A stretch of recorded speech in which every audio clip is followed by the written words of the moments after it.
Welcome to the STARS program, seniors taking active roles in society. And now, here's your host, ANITA FINLEY. Now, are you all ready for Elvis? I'm always ready for Elvis, but we have the Elvis tribute man who is such a great guy. It's Chris MacDonald, and he comes on our show and with something called Memories of Elvis, Rockin' Birthday Bash. And he's the only tribute artist hired by Elvis Presley's Enterprises to perform at Graceland's Heartbreak Hotel. And if you go to see him, and we're going to be talking to him right now, if you go to see him, you'll understand why. So good morning, and almost Happy New Year, Chris. Good morning. How are you doing today? I'm doing fine. If the rain would just go away.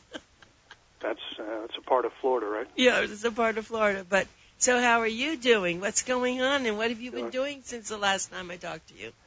Well, we've been doing our show, which, as you know, is a full production show, 8-piece band, dancers, video clips, and horn section, the whole deal. And it's telling basically the story of Elvis's career from the early 50s into the movies, into that black leather 1968 comeback, and then also, of course, we do that White Fringe, all those Vegas concerts in the 70s. So it's a story of an incredible career. And this January 8th, believe it or not, would have been Elvis's 85th birthday. No. Oh, my 85th Of course, birthday. He never made it. He was only 42 years old when he passed away. I know. But which you is know, very sad. I can picture him at 85. He'd still be doing this. I really believe that live performance was what he truly enjoyed doing the best. That's what he really loved doing. So, like Frank Sinatra, he entertained, well into his later years. I believe if things were different, he would definitely still be performing and probably kicking butt on stage like he always did. I believe that. So let me tell everybody right now, just get your calendars out. Mark down, you can either, on January 11th at 7:30, you can actually go to the this is the Coral Springs. Isn't that the center there? That's true, yeah. It's Coral Springs Center. And actually, they can go to coralspringscenter.com. And buy they'll the go tickets. right to my page on their site to buy tickets. And that's January 11th at 7:30 p.m. Yep, and then January the 12th, you can have a matinee or a 6:30 show over there at the Kravis Center in the Rinker Playhouse. I go to that correct. Playhouse a lot. That's where I've actually seen Chris there. And, I have to just say, let's get back to Elvis for a second.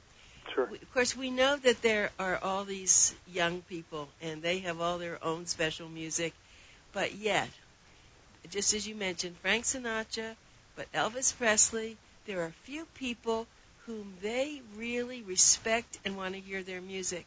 So little did he know that he would become such an icon.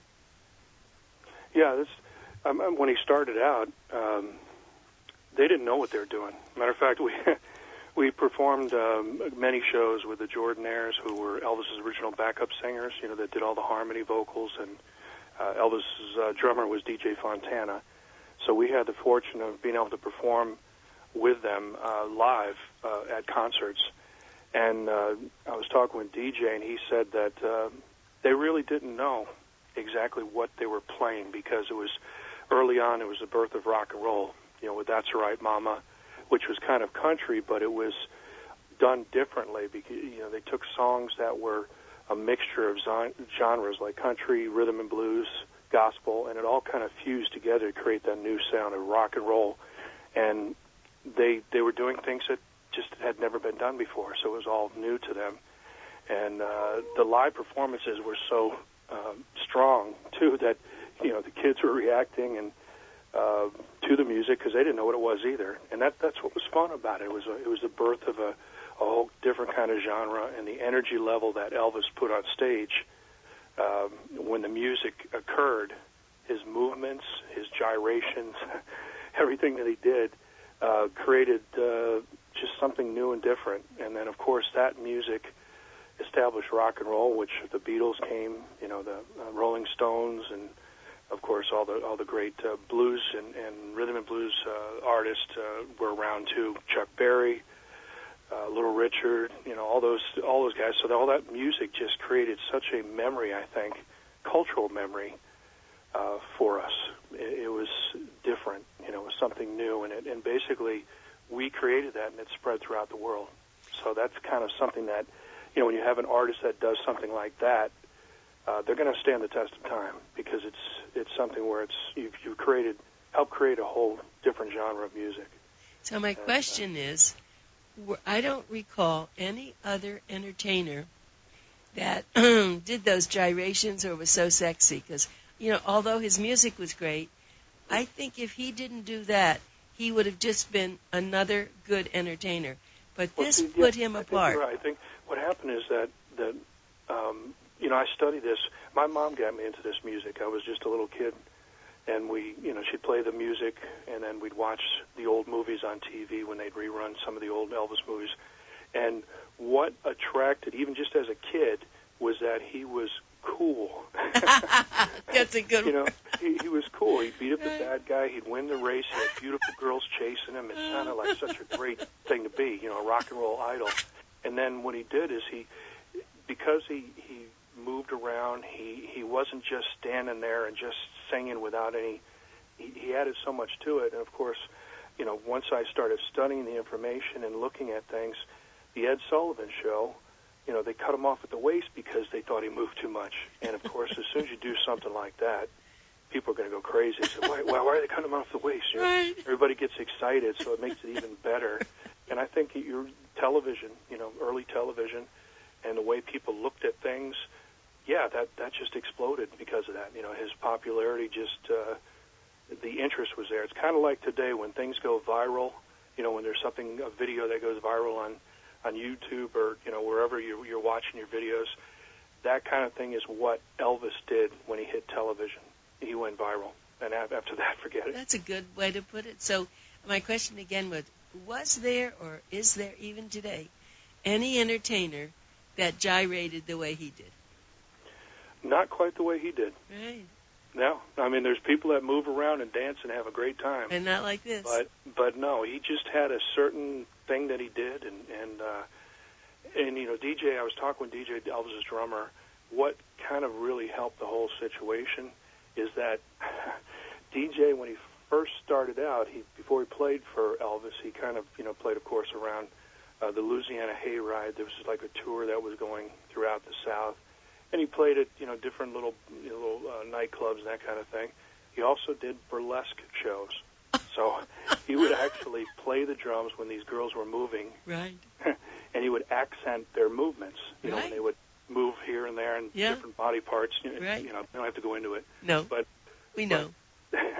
So that's what he did with Elvis. So when Elvis started moving, he accented what he moved. And as soon as Elvis felt DJ doing that, he moved more. Now, see, we've never talked about this before. That's really interesting. Oh, yeah, that's what he did, because he literally, how the drummers used to accent the strippers, basically that's what it was. Mm-hmm. They would accent, when they would move their hips or when they'd move their, whatever. So they would go ahead and make sure they'd do a drum hit or something. And that's kind of what happened with Elvis and DJ. It was a physical connection when it came to the movements and everything. So, and again, DJ, Scotty Moore was Elvis' guitar player. Bill Black was a bass player. All these people together just created this incredible timing. It was great timing, and the more Elvis moved, the more DJ accented, the more DJ accented, the more Elvis moved, and it started being fun. And when something's fun, forget it. Well, let me also say something that I don't think, as long as we're on this track, he was pretty gorgeous. His body was slim, but he was very good looking. Well, that didn't hurt. As you are, I have to say, because you're a good tribute artist, because you're very attractive, you look so much like him, and you do all those things. So, but getting back to Elvis, thank you very much. When you really look at him, he was, I don't know, another entertainer at that time who was so attractive. Well, that's how everybody felt, because as soon as the television performances occurred, the next thing you know, that guy's got to be in the movies. Mm-hmm. So as soon as you put him in the movies, he becomes a triple threat. He was a singer, and he was a television star. He danced. you know. Yeah. So next thing, all those things come together, and you got to put them in the movies. And even though some of those films weren't exactly, you know, Academy Award-winning films, who cares? Yeah. I mean, it was basically a video for Elvis to put on all his music, to let people see what he looked like, how he performed, you know, his movements, his personality, and it just took off. So the movies catapulted him into a whole different level of a star. He became a movie star too, which means your movies go throughout the world. You know, he actually didn't perform throughout the world like some artists, but his movies did. But let's talk about that. So did he ever go out when he was performing? It was only in the United States when he was performing? Performing in the U.S., he did something in Canada just across, you know, the border there early on. And he did, when he was in the Army, he may have just done a couple little things internally, but nothing that was a concert that was set up for, you know, mass people coming to the show. It wasn't an official tour thing, so he really didn't perform any place except for the United States, you know, more or less. And he didn't do a European tour. He never toured in the, you know, Japan or anything like that. So we actually were very fortunate to be able to have him, you know, born as an American, born in the United States. So we got to see the birth of rock and roll. We got to see him performing live. So without those movies going throughout the world, you know, some people wouldn't have been able to see what Elvis was all about. And then I want to talk about his personality. Now, I have never really been with you personally, socially, but I can tell people, I've been doing this a long time, I can always tell people by their voice and things from the radio, and you are humble, and you are very sweet, and you are a kind person. I just know you from all the talks we've done, and I feel that's another thing that he had. Unlike some of the other entertainers who get to be arrogant, they get to be, you know, they go a little crazy. I know he got on drugs, but let's go before that. Even, I just think he was a very sweet, kind guy. Am I wrong?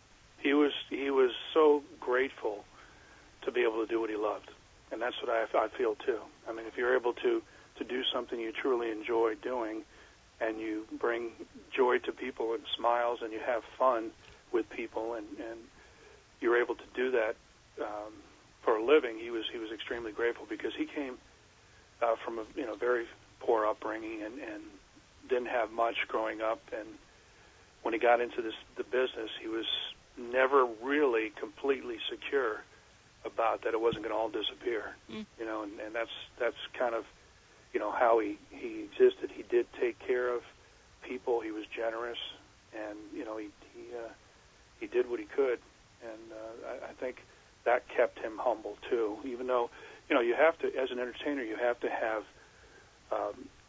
some ego, because you have to be confident enough to go on stage and to sing and perform and talk to an audience. So you have to have some form of it, but at the same time, you have to appreciate the fact that if people aren't there in the audience, then you don't do what you do.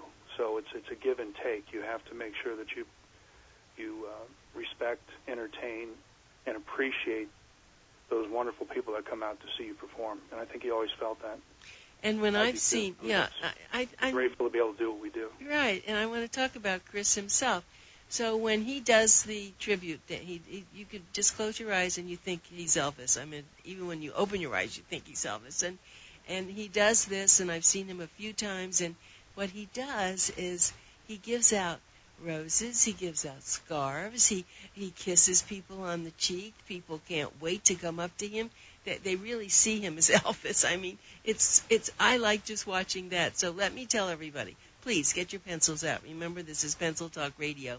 If you want to really start the new year out with something fun and delicious, please go see him. You will never forget this. So let's start. You can go to the Carl Springs Center, January the 11th at 7:30. You can go to up at where the Kravis is in the Rinker Playhouse, and that's January the 12th. You can go to a matinee at 1:30, or you can go to the show at 6:30. Don't miss this. And the way you can get tickets, actually, I think you can go to Ticketmaster too, can't you? Actually, I think these two venues do not use Ticketmaster. Oh, okay. They have their own website. So CoralSpringsCenter.com goes right to my page for the show, so they can buy tickets for at CoralSpringsCenter.com. And on the Kravis, it's always Kravis.org. Okay. And they get tickets there at Kravis.org. Okay. And these two venues too are great venues. They're intimate. They're gives you a chance though to see still. Right. You know, they're intimate. It gives you a chance to see the big show because staging's there. We have video clips. Now these video clips, they're kind of helping tell the story of his career. So you know, by the early 50s, you're able to. I don't want to give too much away, but it definitely brings you from each era. So 50s, we go into the movies, so we show a little bit of clips to get you into what the movies were about, and then we do some songs, and then it goes into another clip to get you into that 1968 comeback to explain what that is, and so on. So it's kind of a multimedia tribute. So you have the live performances, a horn section, a rhythm section. We have two girl dancers that bring into the vision of those movies, because you always have beautiful women dancing in those Elvis movies, so they'll be up there for like Viva Las Vegas and Rockahula and, you know, some of those fun songs from the movies. So that's what it's all about, fun. You know, it's having fun, reliving these memories of Elvis, and then this one in particular this year, celebrating his birthday. Right, and, 85 years old. You know, just celebrating his life in music is the way I like to call it. Yeah, and you never get tired of doing this, do you, Chris? No, it's I tell you what, when you're performing and you're singing these songs, which have a lot of emotional things that people relive, you know, whether it's if they were there to see it originally, you know, on television, or if they were there, they used to go to the movies when they were a kid, or if their parents played this music, you know, during the household, their grandparents, the moms, the dads, aunts or uncles, there's always, you can see it in their faces, there's always like, oh, I love that song. And then they start singing it, you know, and that's the energy you feel. So how can you go wrong with that? Yeah. You know, when you have smiles and people reliving certain memories of their own, because each memory can be personal. You know, it could be someone's wedding song, like Can't Help Falling in Love. Yep. You know, that's what they had for their wedding. So it's beautiful music, and it's a lot of fun. Matter of fact, the love songs. What I just recently recorded in the studio, a CD that is called Elvis Country Love Songs. Really? And yeah, I just finished it. It's now available on Google Play, iTunes, you know, all the streaming services, YouTube, that kind of. You can check it out. Elvis Country Love Songs, or go to ElvisCountryLoveSongs.com.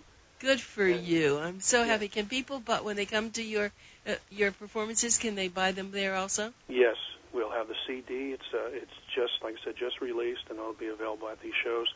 And it's some of the great songs, like Make the World Go Away, Welcome to My World, You Don't Know Me. I love that one. Oh, my God. I'm So Lonesome I Could Cry. You know, some of those legendary songs that Always on My Mind, you know, all these great songs that Elvis performed. And, you know, not only was he, you know, in the rock and roll genre, he loved rhythm and blues, gospel, and he did some fantastic country covers of artists, you know, legendary country music. He loved doing all these songs, so he recorded them and put his versions out of these songs. And this is my tribute to those versions. So it's, you know, I had a great time doing it, because all these songs are what people remember, you know, and it's classic songs. So it's really a lot of fun. So, Chris, for a couple of questions on this. Is this the first time you've done something like this? Yeah, this is the first time doing those Elvis country covers. Yeah, the love songs. Because, you know, I've recorded some live albums. We have those available too. Our live show, you know, we've recorded those. That's available too on all the services. But this is like the first of. I'm going to do another one. I had so much fun doing this. And it's going to sell. I'm so happy songs. for you. You work so hard, and you do need to have something to help. You know, it's a product, and I'm so happy that you decided to do this. It's just, some of this music too that is on here also was written for Elvis. That played when he was live, but sometimes it didn't hit the radio there in the 1970s. Certain things did, certain things didn't, but they were great songs, and these are on the CD too. Not only the classic hits, but some of the country songs that he did were written for him. And of course, there were some big country songs written for him, like Kentucky Rain, which is on there too, which Eddie Rabbitt wrote. And there's some beautiful songs like Just Pretend, a beautiful song, and How the Web Was Woven. And, these are all just songs I think people should hear because they may not have heard them the first time. So they're kind of like going to hear them new, with me doing them, which is, it's just something that I really enjoy doing. Well, I hope that when you're 85, you're going to keep doing this. Well, thank you very much. You're going to be great. You're going to be great. Well, you've got that energy, that power, that really, when people go to see you, I want to just tell our audience, listen, you've been listening to me for many, many years, and I always have interesting people on the show, and I've had entertainers and all, but this is such a special treat. I don't know if I could just pull all of you out of your seats and push you into the theaters, I would do that, please. So remember, January the 11th, coming up, and what is that, a Friday? That's actually a Saturday. Oh, a Saturday. Okay, that's a Saturday. Saturday, January the 11th at 7:30 at the Carl Springs Center. And then Sunday, January the 12th, there's a 1:30 matinee. And there's a 6:30 evening performance there at the Rinker Playhouse at the Kravis. Treat yourself. And I have to say this, his shows are not very expensive. When you go to some of these other shows, they cost a lot of money. His don't. And you just need to go and see it, and you'll come out with a smile on your face. I'm sitting here in the studio with a smile on my face because I can picture what you've been doing. I know I've been there. I just loved it so much. Thank you very much. Really, that Chris. Really means a lot. Well, That's you what it's are. all about. You're so special. So now I think everybody would also like to know a little bit, since you're so close with the family, to tell us a little bit about the family, where they are, what they're doing, what's going on. Well, my mom is still doing what she does. She's she's doing well and very big part of helping me grow up because I didn't know my father. So I didn't really know my dad. So she was a big part, and my grandparents helped raise me. So I think there's probably a lot of people out there that maybe have had a similar situation. So that is something that, you become I think a kind of a closer-knit family that way. Not that the traditional family isn't close, but there's something about it. So everybody tries to help out, and I really am grateful that she was able to get me involved in the music, because I wasn't born at the right time to be a part of all that. And if it wasn't for my mom playing the music, the records, and turning the Elvis movies on TV and having us watch those once in a while, and me getting interested in the history of Elvis, how he became popular, about how the music was, crossovers and genres of music. And I kind of got into it as I guess you could say, kind of like a kid that watches a sports figure, a football player or a baseball player. I loved all that too, and I played all the sports. But this particular thing, he became that hero, that rock and roll hero. And that had a lot to do with, Mom. So, and she does come to the shows different times, and she's there, moving around and having a good time. And tell us about your current family. So are you married and you have children? Yes, married and children. And they have been a part of this whole craziness for a while, Right. with entertainment, and they know that Dad goes out on stage. And do any of them have your talent of singing? What was that? Do any of them have your talent of singing? Well, I don't really think they got quite into what, musically. I mean, one of them dances a little bit, and the other one likes music, but no, they haven't really followed that suit. So, okay. But, each child is different, and you can't make somebody do what you want them to do. I always believe that. And each child finds out who they are and what they want to do. Okay, well, in the short couple of minutes we have left, what's going on with Elvis Presley's family? Sorry, say that again? What's going on with Elvis Presley's family? Well, that's a good question. I don't hang out with them personally. I know. The estate has definitely improved everything when it comes to the location.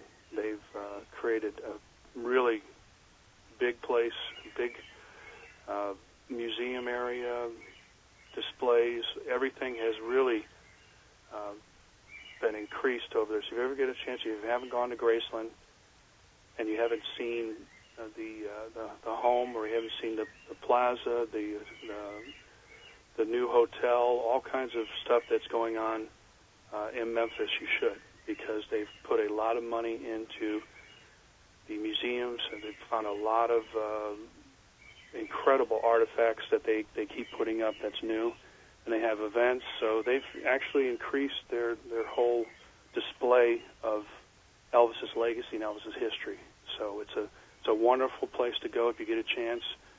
You want to see a part of rock and roll American history and see what Elvis accomplished in his very short lifetime. It's something you should do. Okay, so if you want more of Elvis, though, you got to see it right here. You don't have to go to Graceland. I want you to go and see the Memories of Elvis, the Rockin' Birthday Bash that's coming up. This is Chris MacDonald, who we've been talking to, MacDon, ALD. It is an amazing show, and I'm so appreciative that you got up early enough to talk to us, but I know that people are listening, and I know they're going to go, and thank you so much, Chris. Thank you very much for having me. It's always a pleasure. Yeah, always for me also. Thank you so much, and do really well. You got a big 85th birthday coming up. Yes, he did. Yes, he did. It's okay. 85. Thank you very Thanks, much. Chris. I'll Okay. see you at Coral Springs Center for the Arts. Good. Bye. Bye.